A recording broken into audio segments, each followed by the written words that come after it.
আমার নিজের বিয়েতে আমার চোখে পট্টি বেঁধে দেওয়া হয়েছিল। আমাকে বলা হয়েছিল মুখ দিয়ে গাটারটি খুলে ফেলতে।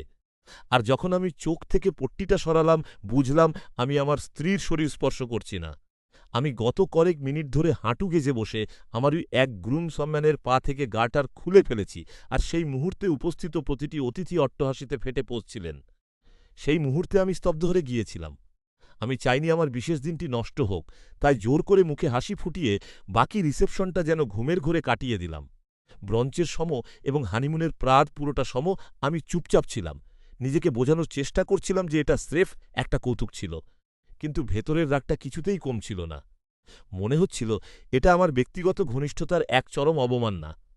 আর এটা জেনে আরও কষ্ট পাচ্ছিলাম যে আমার এই হাসির পাত্র হওয়ার প্রফেশনাল ভিডিও করা হয়েছে, যা মনে করিয়ে দিচ্ছিল যে এই অপমানটা বারবার আমার সাথে ঘটছে। যখন আমি শেষ পর্যন্ত ভেঙে পড়লাম এবং আমার স্ত্রীকে বললাম যে এটা অত্যন্ত নিম্নমানের এবং কষ্টদায়ক ছিল, তখন সে আমাকে বলল যে আমার এই ব্যাপারটি ভুলে সামনে এগিয়ে যাওয়া উচিত। আমি বিয়ের ছবি দেখা বা আমাদের অ্যানিভার্সারির কথা ভাবতেও অস্বীকার করতে শুরু করলাম। আমি নিজেকে অপমানিত, প্রতারিত এবং সবার সামনে নগ্ন অনুভব করছিলাম। পরবর্তীতে আমার স্ত্রী স্বীকার করল যে সে ভেবেছিল এটা খুব বড় কোনো ব্যাপার হবে না, কারণ আমি একজন পুরুষ।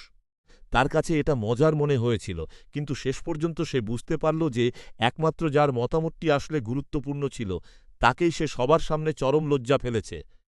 আমরা এখন এই স্মৃতি কাটিয়ে ওঠার চেষ্টা করছি, কিন্তু চোখ থেকে সেই পট্টিটা খোলার মুহূর্তটি আমি কোনোদিন সত্যিই ভুলতে পারব না।